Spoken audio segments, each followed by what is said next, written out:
Нарын мен үчүн сүйүктүү жана өзгөчө шаар. Бизде суук болгондугуна карабастан, бакчада биз досторубуз менен жолугушканды жана таза аба менен дем алып эс алганды жактырабыз.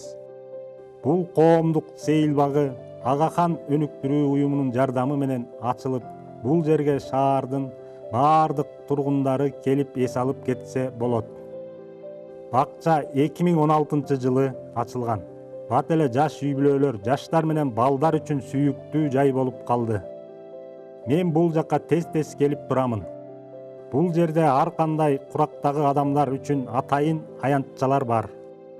Эртең мененден тартып кечке чейин оюн аянтчаларында ойноп жүргөн балдарды көрүүгө болот. Сейилбак өзгөчө жаштар арасында популярдуу. Улгайган адамдар бул жерге сейилдегени жана машыгуу үчүн атайын аянтчаны колдонот. Чынында эле бул сейилбак биздин шаарга жана анын тургундарынын жашоосуна оң таасирин тийгизгени көрүнүп турат. Ушундай долбоорлор дагы көп болуп, Нарын шаарыбыз мындан ары дагы өнүгүп өсө берерине ишенемин.